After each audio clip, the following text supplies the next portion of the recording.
1, 2, 3, 4.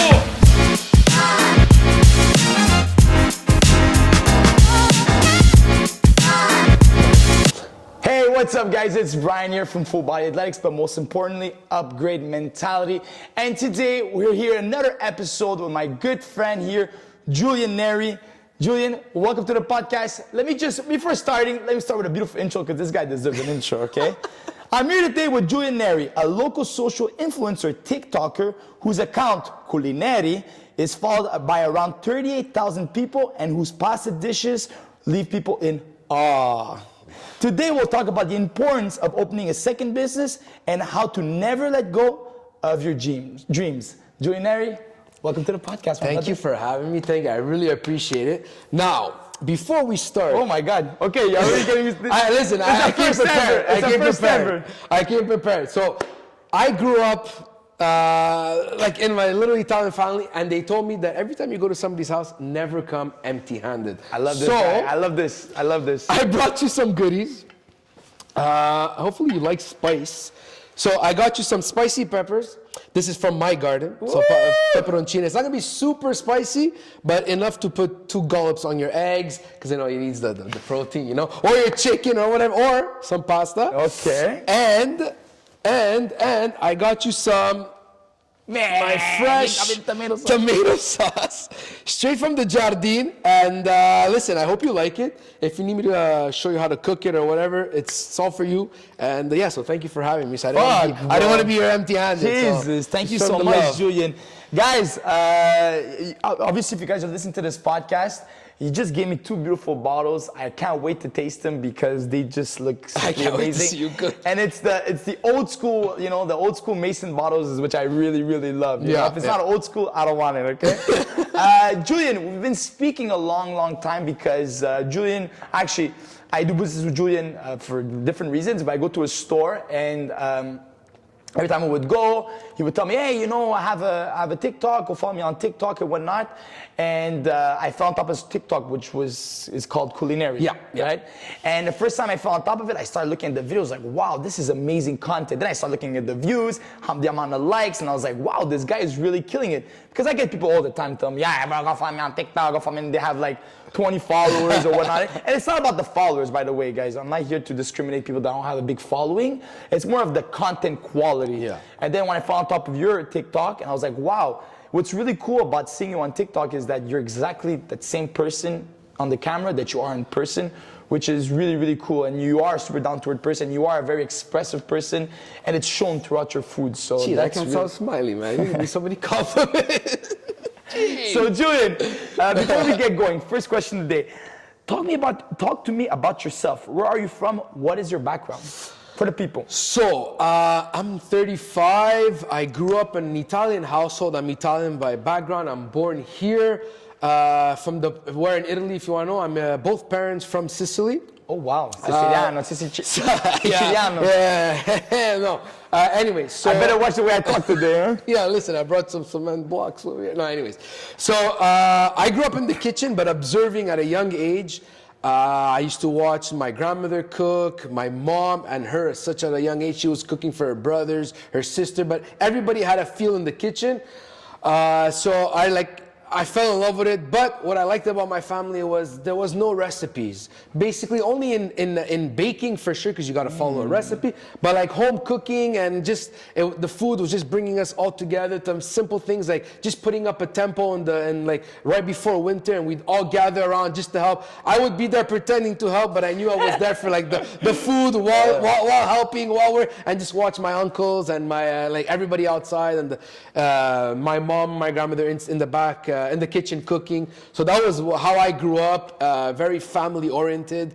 That's basically it, and just for the love of food in an Italian household. But I don't want to emphasize Italian household, you know, European style. European style, that. Nice. Always around food and bringing people together. So both parents, were they born in Sicily or they're born here?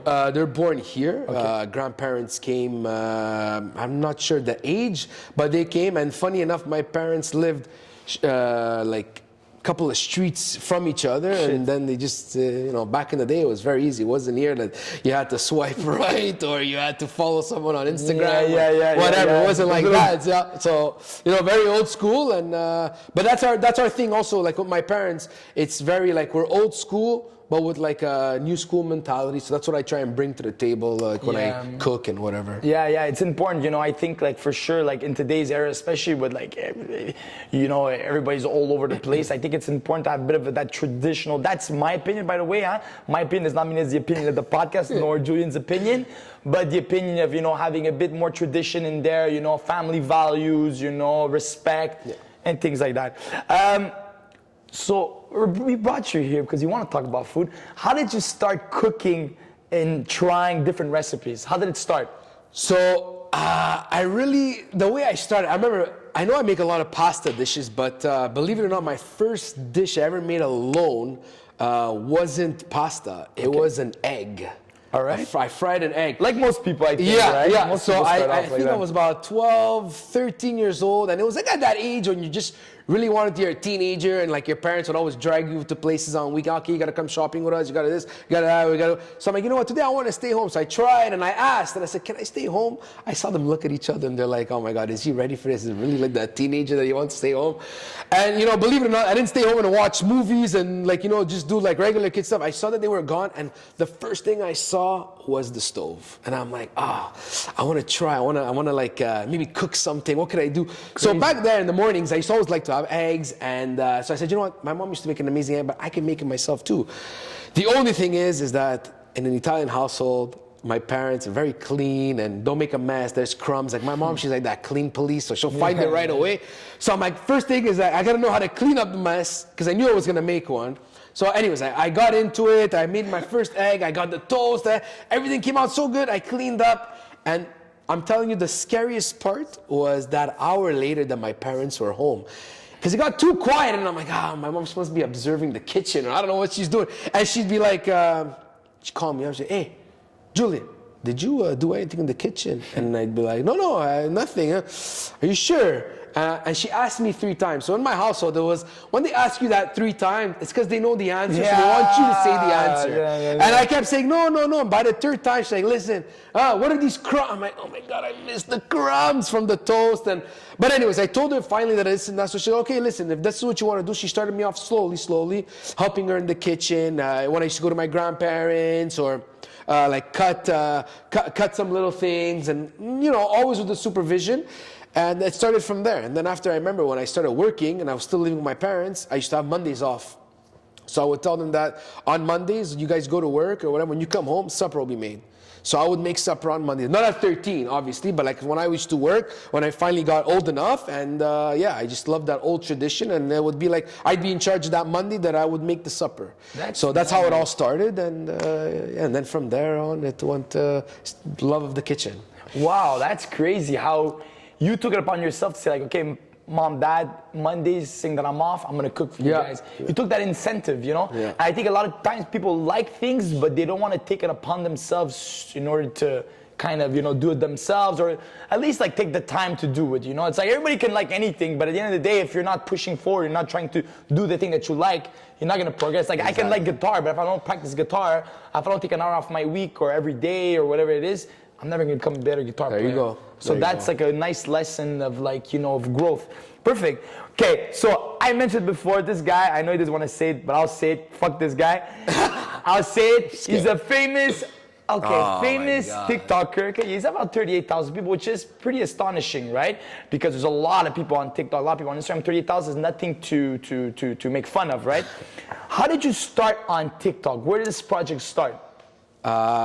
Listen, I think I have to hand it to my sister. It's so funny. You just really turn it all red. I'm as red as your sign right now. So my sister was, because I started more on Instagram, and she's like, you should post these videos on TikTok. They might like catch up. They might blow up even more. Sure. I'm like, really? I'm like, I don't know, TikTok. I'm not on that thing. I'm not on that vibe. And I remember I made a couple of videos, but I did one video, and it was literally cheese in a pan.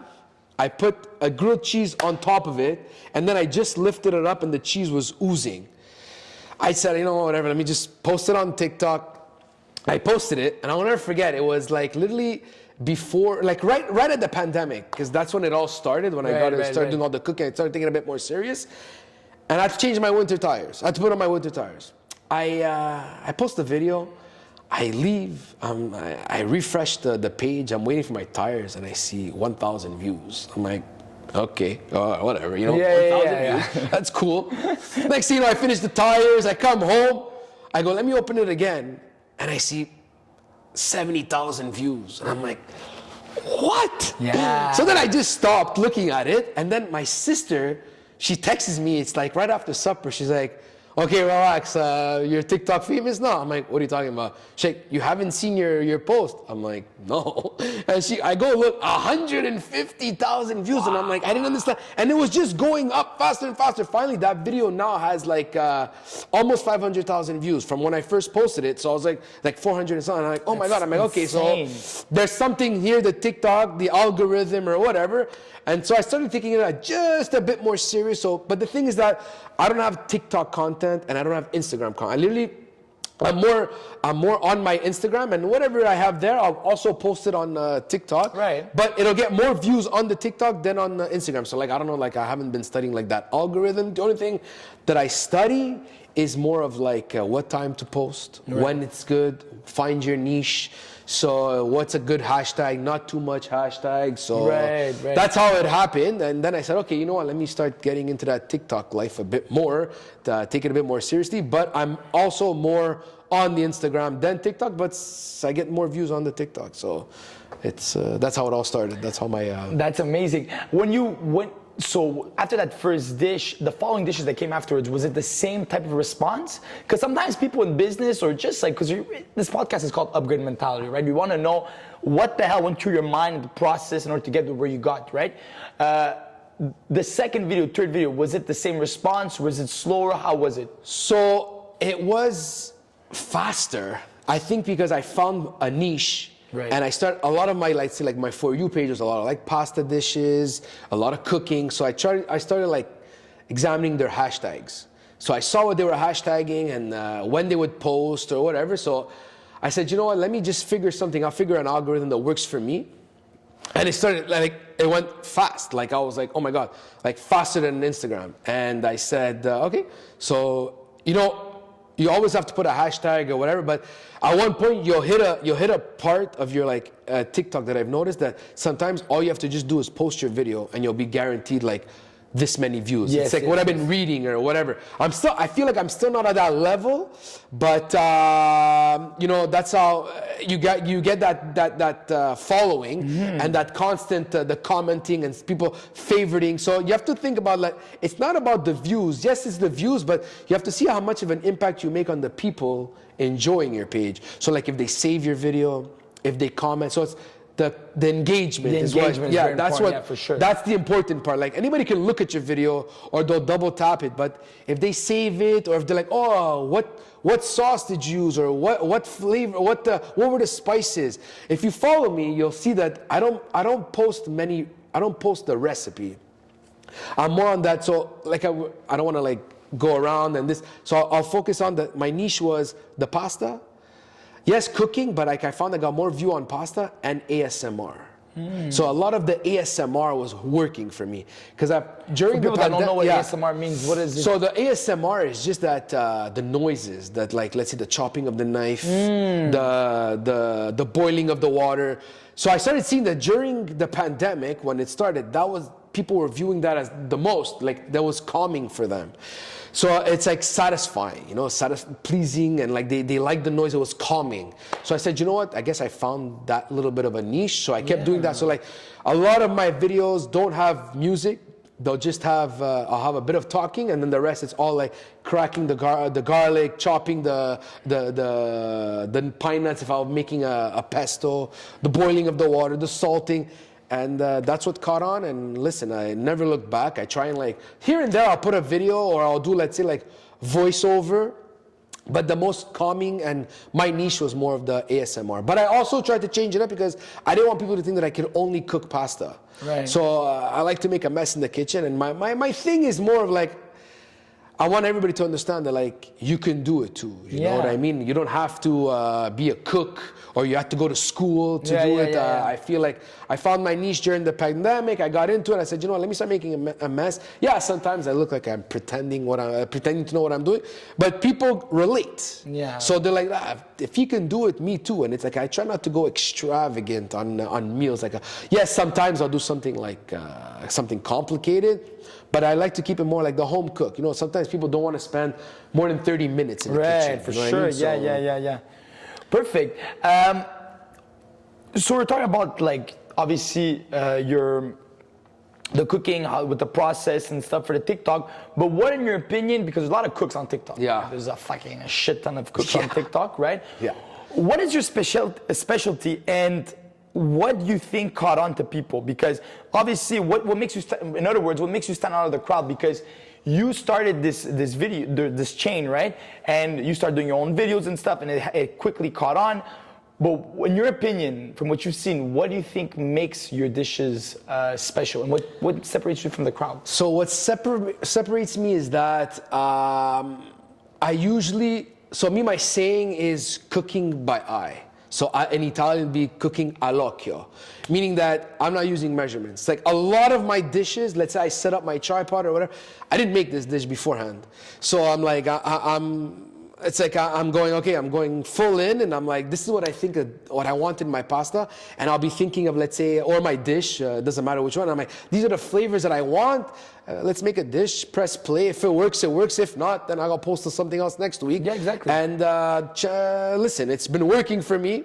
So a lot of people tell me, oh, so you practiced it already? And I'll be like, no, I said, this is what I did, and it worked, so I posted it. So that's why sometimes my recipes are not there. And I feel like I relate because it's a lot of the home cooks or somebody that comes home from work and they only have 30 minutes. I try not to make something complicated. I want it to be fast. You know, everybody's a busy lifestyle. So besides meal prepping, it's just like, you know, you come home and you're like, oh man, if you can do it in 30 minutes. Like, I don't want them to think that I had to edit this video for like 3 days. Like, a lot of the times I edit it right after I do it and I post it. So that's how I want to relate. I want to relate that if he can do it, I can do it, and it's super easy. And I don't like to go on make crazy extravagant meals unless an occasion. I get it, somebody's coming over, it's your birthday, but simple and easy, minimalist, and always keeping it simple.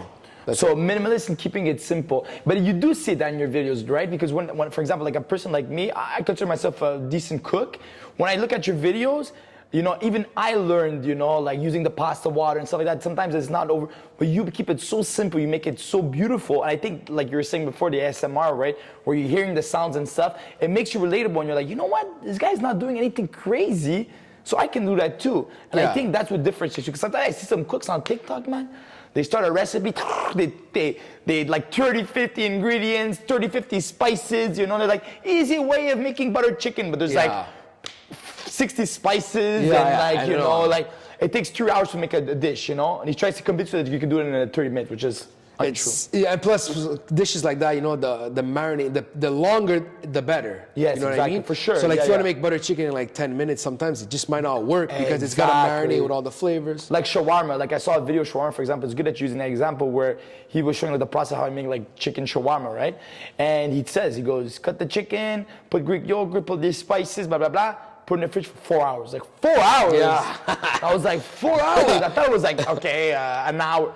4 hours, you know, but it makes a massive. The way you could help that is do that in the morning, do your day, you come back and you cook it like I used to do that sauce and toss, like I used to marinate my chicken or a meat or whatever in a plastic bag, in my Ziploc bag, I put it in the fridge and I come home, you just got to cook it. But yes, I understand that. But not that, what I'm trying to do is I'm trying to relate to that person that is going to start their busy day. Are they going to do that in the morning? Yes, exactly. And then they're going to start the day. At least they know that that's ready. It falls into that meal prep thing. Right. But I don't hate it. Like I'll do that too sometimes. Like I totally like I'm for it. You know what I'm saying? Yeah. But and I'm trying. Like I said before, I want to be relatable, but I also don't want to just be pasta. Yeah. You know, I know it's my niche, the throwing of the towel, the this, that. Yes, you know, it hits different, that pasta. Yeah. It's probably one of my favorite foods that I could probably eat every day and not get fed up of.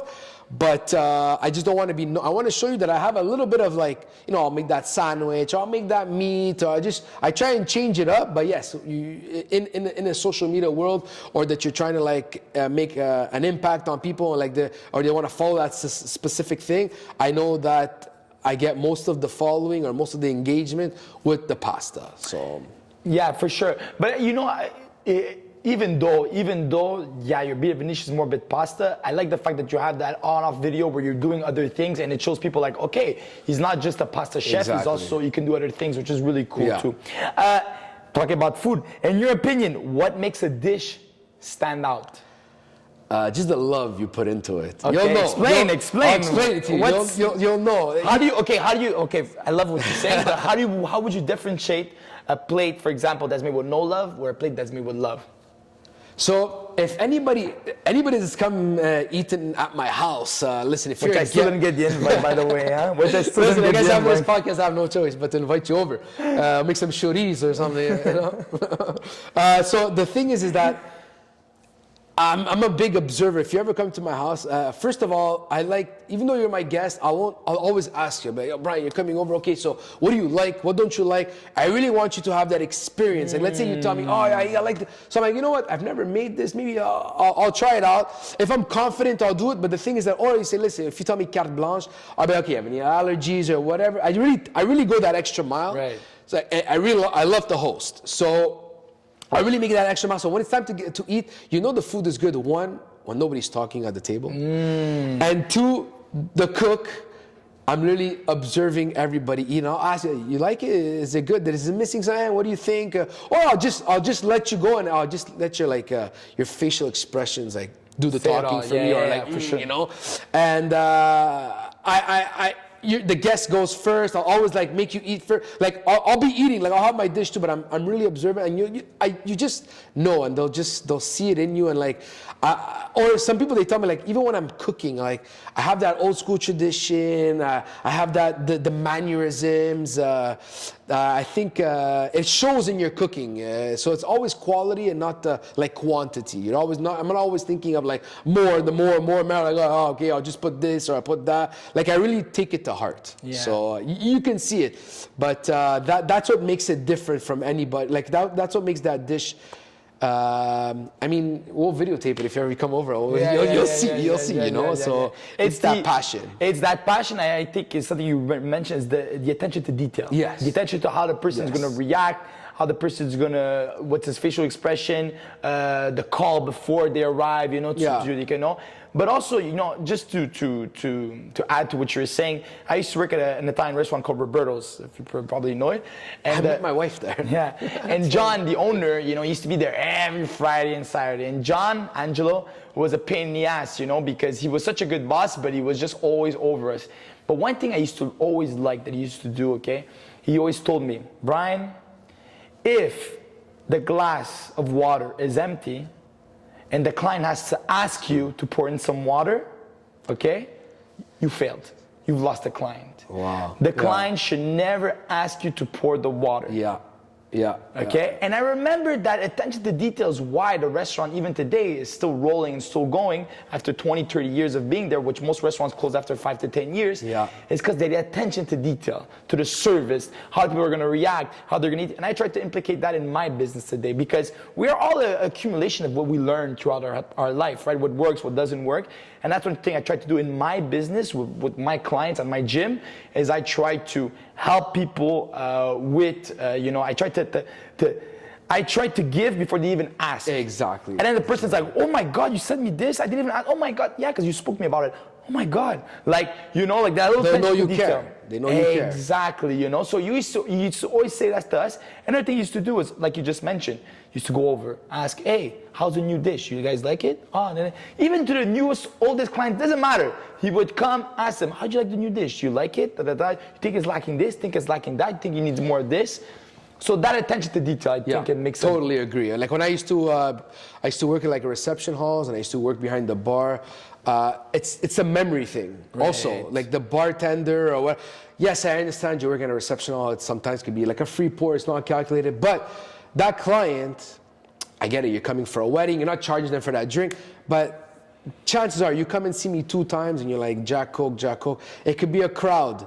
And I see you passing by and I'll just be like, and the guy didn't say anything. Yeah. And I had that Coke and it's like, oh shit, he remembered. Like, you know, like it's just that attention to detail, like you said, like you show that you care. You're not just there on a Saturday night, like just to make that money. Right. Like, that's when you know you love your job. And that day that you stop doing that, it means like you're not at the right. You've done what you had to do. Now you want to move on to it. Like, you don't like that job anymore. Yeah, or whatever exactly. you're doing. So if you take it to heart, I feel like a job shouldn't be like, for example, you shouldn't be like waking up every morning like, oh, I gotta have a client now. I have to do this class. The minute you start doing that, that means like this is not for you anymore. Yes, I feel yes, like I'm a big yes. believer in that. And if you're a very gut feeling type of guy. You know? I've always felt that with you. That's something that I think we both have, you know, is that we're very gut feelings. We follow our guts, you know. Yeah. But I will add to that sometimes it can be just that you're tired, you know. Yeah, it happens. It happens, you know. Agree. Like I've noticed this because I work a lot. I work 60, 70 hours weeks here. And what happens is that when it comes to a certain period of summer, my body's starting to let me know like, hey, you need vacation. Yeah. You know, and I start feeling, you know, less interested, less motivated. But it's not because I don't love my job, because I really do love my job. It's just more of like, it's my body, my soul telling me, you need to step back. Yeah. You know? No, but I totally agree with that. But it's also the fact of like, you know, when people say, oh, I don't feel like going to the gym. Yeah. But getting there is halfway. But once you're there, 8% done. Then you're good. Same thing if you come, let's say you're coming in and you're like, oh, I'm tired, you know, there. And all it could take is just that one person that walks in and says, hey, what's up, Brian? How's it going? Exactly. I'm happy to be here. Like, exactly. Just their energy will just lift you up. Yeah, After you're like, you know what, you'll forget that you were tired, you'll forget that you didn't feel like coming into work, and then they'll just boost you up, and then they'll have a great class, and you'll have a even better time teaching them and giving them that. You're so right, and it's happened to me a lot of times where I didn't necessarily want to come in. I would get in, and I would see one of my clients, hey, Brian, like big smile and stuff, and you're like, okay, like I'm where I need to be, you know. That's that caffeine. They just gave you the natural caffeine. The natural boost, exactly. Talking again about food, what is the one ingredient? I know, okay, you can give me multiple, but at least one top ingredient that you can never leave out of any dish. Don't say love again. You can only use it once. I would think salt. Salt. Yeah. Wow, I thought you were gonna say garlic. No, because you can't have always garlic in everything. Like depending what you're making. But my 3 favorite would be probably like garlic, olive oil, salt, pepper. Those you need. It's like you could build a recipe with anything like that. But I think salt would help you with it, because even if let's say you're baking cookies, you always need a little. I'm not a baker, but I know that, like for example, when I make my jam from scratch, you always need not a lot, just a little pinch of that salt to balance everything out. So I feel like 100%. That salt, yes, some people are like, oh, I can't have too much of, but I'm not saying salt, like crazy salt. Just, it's that little ingredient that goes a long way. I feel like salt is the one. Is there a type of salt that you would recommend?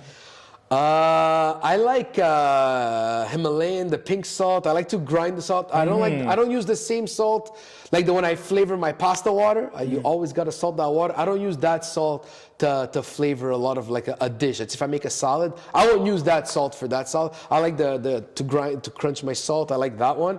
Kosher salt too works. I just to feel like, you know, driving a manual car.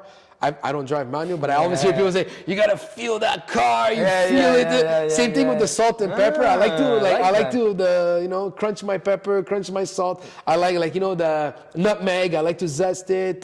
Just that little touch. I feel like you're making it your own, and you can control the flavor. Makes total sense. Total sense. And you do feel more involved when you fucking crunch that salt.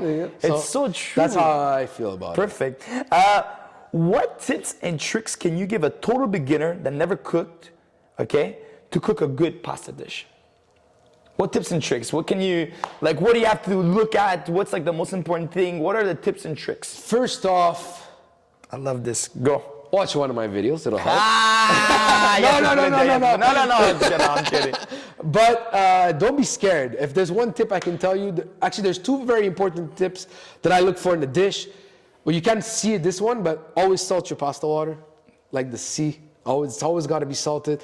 I'm not for the put olive oil in your pasta water. Yeah. Listen, some of you can come at me if you want, Why but do like people do that in general? a lot of people say that because it won't make the pasta stick. But if you stir your pasta frequently, it won't stick. And always serve your pasta al dente, to the crunch. Like to the crunch. I don't want you to break a tooth, but just enough, that. You're not gonna. You gotta feel that pasta. I can't have my pasta like polenta. It can't be. You can get away with it if you're making a mac and cheese, but a nice pasta, good, to the tooth, al dente. That's what it means. So those are my two little things I look for if ever somebody makes me a pasta. But I'll never let's say you invite me to your house and you make a pasta. Man, Brian, you suck. No, can't make pasta. I'll never. Sure. You know what I mean? I'm never gonna be like that. But those are my two little things that I look for in the pasta. You said al dente? And always salt your water. You can tell if someone didn't salt their water. Because is there a lot of salt being needed? Because it's got to be like the ocean. But then what helps you is that you don't got to salt a lot. So much afterwards.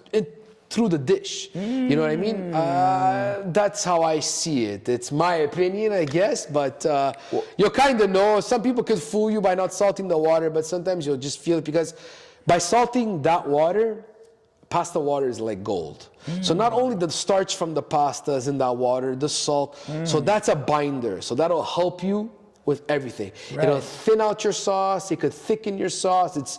It's just a great tool to have. I'll put in ice cubes and sometimes no, I'm joking. I don't do that. That'd be crazy.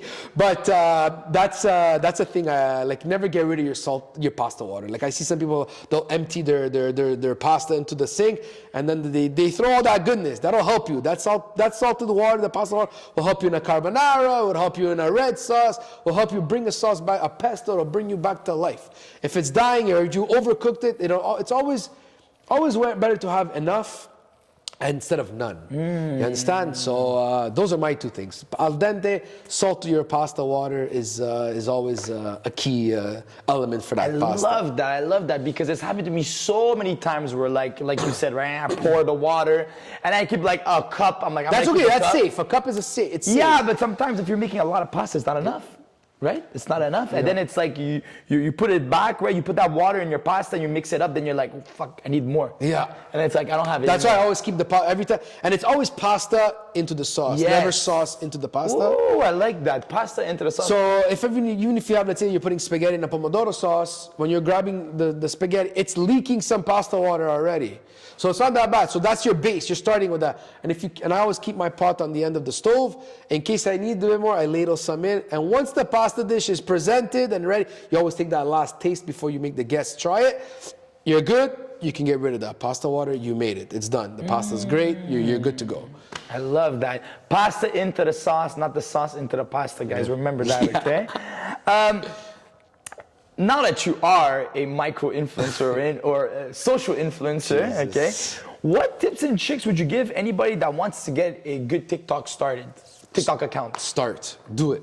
Do it. Do it. Don't wait. And what sucks is that I love to give advice, but sometimes I don't take my advice. Like I'll say it on the podcast right now. I've been wanting to start a vlog is 2 years now. Okay. But I'm always like, I don't have the right camera. Or I don't have this. I need a mic. I need this. I need that. Yeah, but really all you need is your cell phone. That's it. Nowadays is all you need. And I'm always skeptical and I'm like, my life is not interesting. But believe it or not, people will watch. People will watch. It's all in the sound, the editing, maybe a bit of lighting, but just start. Don't people are like, I need a $500 camera. I need it. You pay $1,400 for your iPhone. That's the best camera right now. You could use that if you want.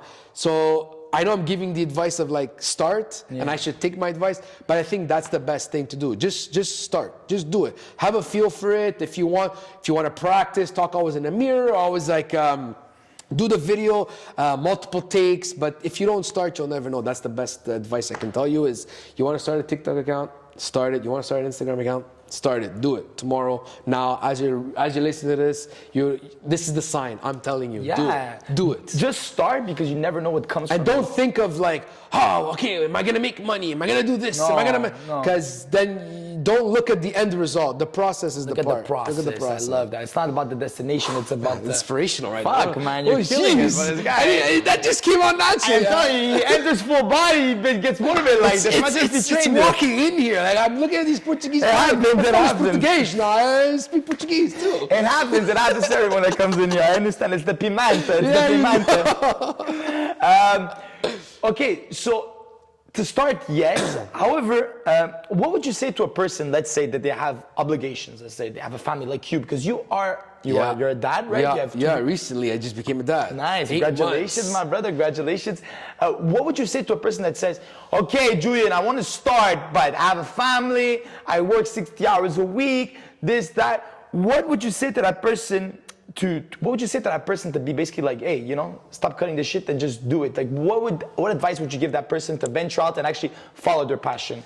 Basically, is if you want it enough to do it, you'll just do it. Yeah. But you gotta find the time. The way you find that time to just sit down and watch TV, and you're like, oh, I don't.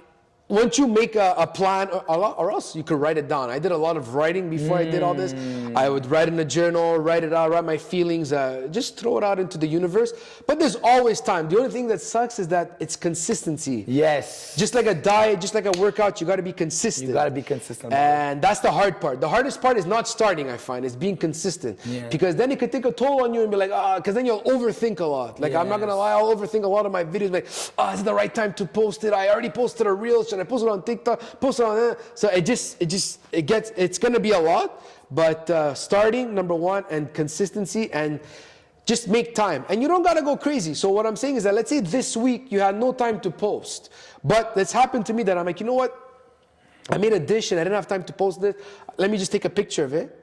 I took a picture and it's in my bank of content now. So let's say there's a Tuesday and I'm like, oh man, it's Taco Tuesday. I had tacos on Saturday. Yeah. It's not Tuesday. I didn't have it on a Tuesday, but I'm like, this fits today's content. That's it. So I'll just post it. You know, one key element is never waste your food, though. I forgot to say that before. Never waste. Always find the use of it. But I'm going in circles here. Sorry. It's okay. So the consistency, the finding the time, and if you want, like, always put some content in the bank all the time. All the time. Just have something ready. That's how I would say.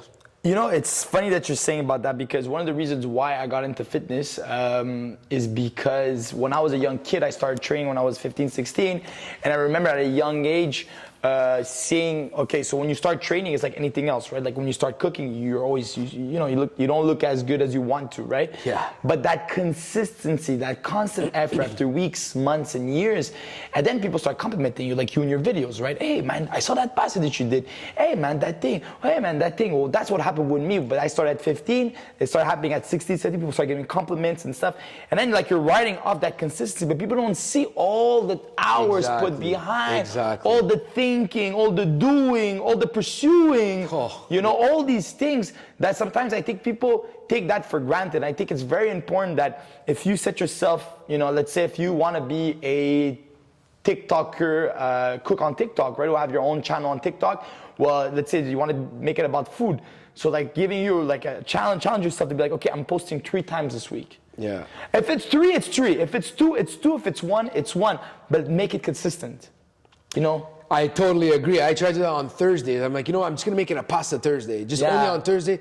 But then I just didn't want to, like I said before, I just didn't want to be known as a pasta guy. So sometimes it would happen that I'd post other dishes, but it does get hard. I'm not gonna lie. It's pleasing everyone, because then after people are like, oh, but just post it, but they don't understand. Like they just think you're talking on a phone or in front of a camera. There's like it's got to be presentable. At the beginning, for sure, there's going to be like mistakes, the lighting, the angle. As you can see, my videos are not the same from when I started to now. Yeah. And sometimes I don't have always somebody videotaping me. You know, my wife used to videotape me before. Now we have a kid. Now I can't just tell her, hey, can you videotape me? She's like, and who's gonna feed your son? You know what I mean? Exactly. Like, so it takes a toll on the relationship too sometimes. But listen, we work through it, and it's not a must. It's not I'm not obliged to do, but it's just always something I like to do. And you know, inspiring people is what I love to do. So like the way you like to help them at the gym, I like to, like, you know, some people they all know me. Oh, this is how I want to make my chicken, or this. And like, oh man, Julien, he made it this way. That's super cool. Yeah, maybe it's faster, or maybe it's. So I like just to like put like real ideas, not something that like, I don't have this spice, I gotta go get it here, I gotta go get that there.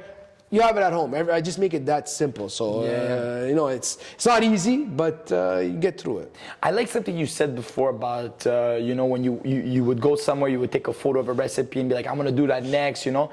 Just having those mental blocks on your phone or just mentally of taking those pictures sometimes and saying to yourself, you know, sometimes when you're out of inspiration, sometimes like, oh my God, I have to create this. Oh my God, I have to do this, after that. I have to come up with a new recipe. And then it's like, sometimes it's like, no, man, you look at a video, they screenshot it or, you know, save the video, you know, look at it, see how you can make it different, you know, make it your way, and also being true to your values. Like you were saying, you know, like my video started like this, now they're like this. Now you set yourself a standard. That's your standard now.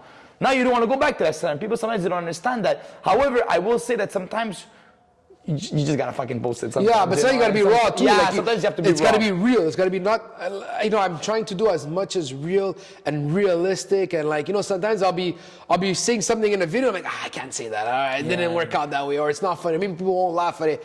But you know what? Maybe 20 people won't laugh. But you got that one person that's gonna like it, and they'll share it. Or yes, exactly. Because it's how I feel. You know, I'm that funny guy sometimes. I don't want people to take my stuff too seriously. Yeah. Like, I mean, I don't want to just show you that I can cook. I'm a pretty good, funny guy. Also, I don't like to be called chef. As you guys can see, very entertaining. Please don't ever call me chef. I don't like being called chef. That's like a standard. You got to be up there to be a chef. I'm a cook. You gotta go. It's like you gotta go into your rankings a bit. You know, you gotta be. So sometimes, chef. I stay humbled about it, but I won't tell you. Be like, what is the difference? Okay, what is the difference, in your opinion, between somebody that's really good at home, so you would call him a good cook? Yeah, I'm a home cook. Or a chef? No, I'm not. What's the difference? What's the difference? A chef, I know if you've watched some videos or some movies, you know, the whole thing of saying, chef. Yeah. I'm not saying you have to go to school, but you have to have had like some hours under your belt. Yes, you know, working in a professional environment. Exactly. Yeah, you know, some restaurants, you're up there, you're taking care. Like, you know, I've worked in the restaurant industry, but never as a cook, waiter, busboy, coat check, bartender. I'll help a bit of prep in the kitchen, but never as a line cook. I don't have the experience. Honestly, I would love to try it. I would love to be like, you know what, but I don't know. Those one-day cooks. Food costs and all this. You know, you got a lot of responsibility as a chef. 100%. Like, I would love to do just a day, like, you just go to a restaurant and be like, listen, you need a line cook. I like to try it. Yeah, exactly. You know what I mean? I don't mind doing that. But that's the difference I'm saying is that I'm more of a like, I don't like. That was a lot of the hate that I was getting too. Like, you know, it's not all daisies on the internet. You know what I mean? Like, some people, you don't even cook. You never went to school. How do you know to do this? You know. Yeah, a lot of haters. But you know what I mean? Not everybody could like you. But yes, you know, I don't mind it. But sometimes it does get to you. Then after you start, I never went to school. Fuck, maybe I don't know what I'm saying. You know what I mean? I just make it work. You know what I mean? I just make it work and make it look as realistic as possible for that next person that probably doesn't know what to do or doesn't know how to do it, or is like, fuck, I need to watch something that maybe somebody that I want to be relatable. Relatable to that.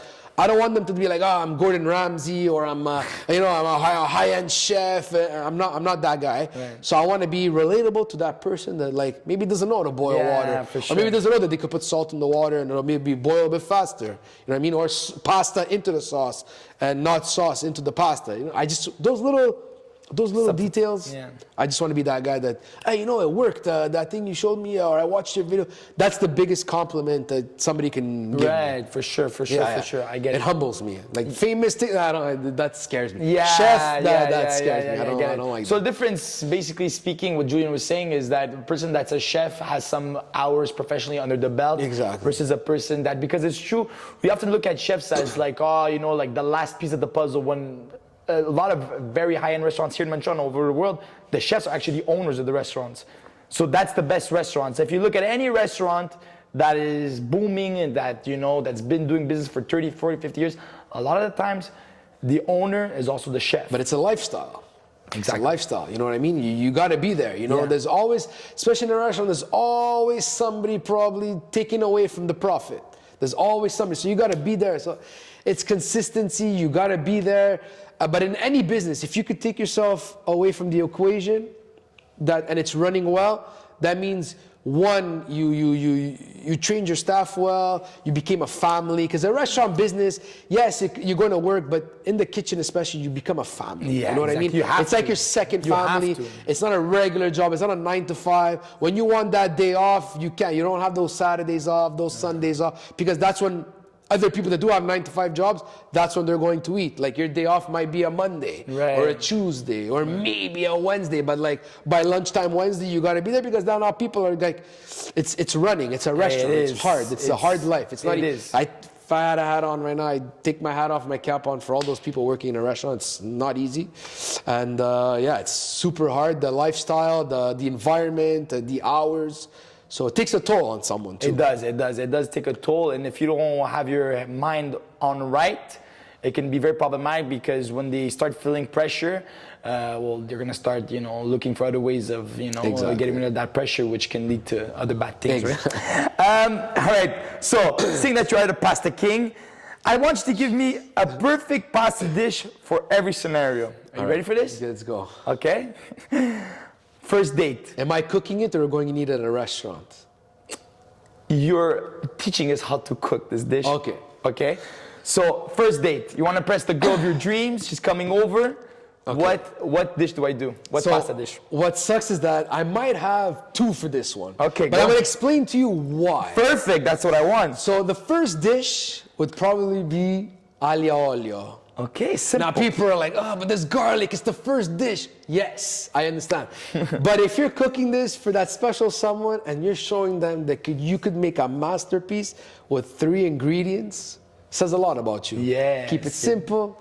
There's flavor. That garlic. At least you're both gonna have the dish, or you could also have the kiss. It's okay. If you wanna just go a little bit higher, I would say carbonara. Carbonara. Because you're going to show them how you're rendering the fat from the guanciale and you're using guanciale and not, let's say, bacon. You can use the bacon, but if you really want to show the real dish, you have that beef cheek. You're showing that how you make the egg not become scrambled, and you're making carbonara without cream. Please don't put cream in your carbonara. Yes. It's a sin when I see that. That's how I judge a restaurant. If I see them have cream in there, one, they're not authentic. 2, the passion is not there. Those are my 2 dishes for first date. There's different ways of impressing, and if you watch the movie The Chef with Jon Favreau, he makes that dish, and it's simple: parsley, garlic, olive oil, chili flakes, and there you go, masterpiece. There you go. One of my favorites too. Perfect. Second scenario: birthday party.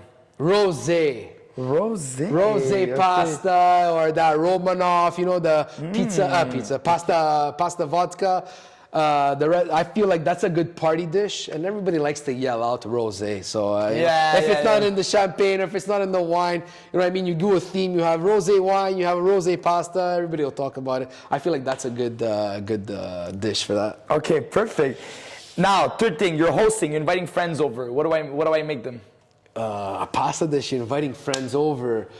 I would go with a classic pomodoro or a meat sauce. Okay, meat sauce. Meat sauce, yeah. Why the meat sauce? Because it just makes people feel like they're home? Yeah, it's comforting. Yes, exactly. It's very comforting. You're welcoming. It's you showing them that you're not looking at calories, maybe, or you're comforting them. So it's a comforting dish. Even though a lot of people say pasta is always comforting, there's certain dishes that's more comforting than others. For sure, yeah. I would say a nice little bolognese, a nice little meat sauce, ragu goes a long way. Just if they're vegetarian, you make a pasta alla norma, which is the same thing, but instead of meat sauce, you're using eggplant. Oh, cut in small pieces. Yeah, you could. I did a video on it, different ways. I did the eggplant 3 ways. Or you could also grate the eggplant, so it looks like that little stringy meat sauce there. Many ways of doing it. The norma is from the south from Italy, if I'm not mistaken, in Sicily. That's a good dish. I like that. The attention to detail is the cheese that you're going to use. It would be a ricotta salata, very salty ricotta. So it's not creamy. It's a block, and you just grate it on top. It's a good touch to that dish. My God, guys, you're getting all the insights. I'm drooling over the old. Jesus, he's talking about this, and I'm like, Okay, perfect. Mr. Julien, who is your inspiration, role model in life, and why? I'm gonna be a bit cheesy on this. Go. And Talk about cheese. yeah, exactly. Pun, no pun intended. I'm very pun. I'm puntastic. I like puns. Fantastic. So I'm gonna be cheesy on this, and like I know people probably say this, but it's gonna be my parents. But for two reasons. The reason why my dad and why my mom. My mom, because she'll turn anything into like a meal. So like you could open the fridge and like even if there's nothing in there, I don't know how she does it, she'll make a dish. And my dad, the reason why my dad is my role model is because, I don't want to start crying, I'm very emotional Pisces right now, is that there was one thing he told me when I was growing up and it just stuck to me, and it's just, because he was very like, there's no, you know, a lot of Italians or Europeans like, oh, you got to do this, you got to be a lawyer, you got to make the money, I did all this. But he just told me, I did better than my father, now I want to see you do better than me. Just that line would make me tattoo it on myself. That's how good it is. It's just that quote makes him my hero. Yeah. So like he's always bettering, always better your next move. You know what I'm trying to say? And, just be better tomorrow than you were today. You know what I mean? Don't just be the same thing. Don't come tomorrow and be like, don't be that same guy. Wow, that's better beautiful. yourself. So he said that, and that just stuck to me. And I think I was like in grade 6 when he told me, because it was at that time when you wanted to pick, not grade 6, sorry, high school, when you wanted to pick the college and what field you wanted to go into. So I think that stuck to me. He told me that in the car, and like if I close my eyes, I see him saying it to me. So that's nice. so that's why my parents are my heroes, my role models. I just always want to make them proud. So very beautiful. Yeah. It's funny that, you know, you're so right, and your dad hit it on the nail, where it's like, we often want to be greater than great, you know, be the next Alexander the Great, be the next Wayne Gretzky, be the next whatever, you know. And sometimes it's like, no, just be better than what you were yesterday. Yeah. If you ate, I don't know, a full chocolate bar yesterday, don't eat a chocolate bar tomorrow. Yeah, exactly. Eat a food burpees. instead. Yeah, exactly. If you trained 3 times last week, that's what I always tell my clients, you know, especially when they start here at the gym, they always, you know, some of them, not all of them, but most of them, when they start, they get excited, so they start training here 4 or 5 times a week, and I tell them, relax. Yeah. Like, just Trust make the it a process. habit. Trust the process. Like, you don't have to come here 5 times a week. Come 3, but make 3 the habit. And Make them 3 count. Yes, exactly. Make them count. Come here, have energy, make it fun. Because a lot of times when we want to get better, we make so much pressure on ourselves to become excellent, you know, when it doesn't. We're our biggest critic. Yes, 100%. Trust me, like I'll turn someone that compliments me or gives me a compliment. I'm like, yeah, but I know, but I should have done this. Yeah. They're like, yo, just take the compliment. Just take the compliment. Just take it. Yeah. Like, you know what I mean? Shut the hell Don't up, look at the yeah. negative part. You know, the glass is always half full. But sometimes the glass, you're like, it's, even though it's full, you're like, it's still empty for me. You know what I mean? It just means you have that attention to detail, and you're very picky. I nitpick a lot. Like, I'm my biggest critic, and I'll be the first one to put me down. If I just want it to be perfect. I look at I'm a perfectionist sometimes, especially if it's something about me, or I gotta make something, or I'm like, it could be the littlest thing, like, the potatoes are not cooked enough, you know, but you won't know, but I'll know, and I'm like, you won't like it. And then they'll be like, oh my God, the potatoes were awesome. I'm like, were they cooked well? I'm like, I just had, you know what I mean? Or it rarely happens with the pasta, but I'm saying anything else that I'll make, I'll just be like, no, but it's actually happened that I'll undercook a pasta. You know what I mean? It happens, but like, don't let that one flaw define you. No, you know what I mean? exactly. Where Don't am I let coming that... out with all these clothes? My God. Oh my God. It's just, It must just be the red coming, neon I behind don't know you. what it is. The environment's coming in here. Man, full body, it just brings it out of me. Wow, that's amazing, man. Very, very well said. No, exactly that, you know, it's just, you know, be better than what you were yesterday, and, you know, like, trust the process, and don't be so hard on yourself, because I see so many people with a lot of potential, but they don't the self-belief is not there. And when you don't have the self-belief, it's like you don't have the wind in your sails, right? Yeah. You can have the best boat in the world, but if there's no wind pushing your sails, you're not gonna go very far with the boat, right? Same thing for a Ferrari. You can have a Ferrari in your garage, but if you're not putting in Supreme gas, you're not putting top end gas, it's not gonna move from the garage. So it's a bit of that same principle. You have to believe. That self-belief is gonna be push you, because there are times, even for myself, especially when COVID hit and stuff, where there's a lot of self-doubt. You ask yourself, am I good enough? Am I doing what I'm supposed to do? Am I on my purpose? Blah, blah, blah. That's it. There's a lot of self-doubt, but it's important to push on and to, and push believe in forward. stuff. Always. Yeah. Never look back. Perfect. Julien, last question, bonus question. If you were a wrestler and you were coming out of the ring, what would be your coming out song? My entrance song would probably be the Tarandella. Tarandella. Yeah, because I want, when I come out, my niche is gonna be that towel, and when I come out, I want everybody to have that white towel in the air, like at a wedding. I had a couple, I don't know why I'm choosing that Italian song. It's probably that old school in me. Because you have that old school in you. Yeah, like, or I would put like, hey, Gumba. That one.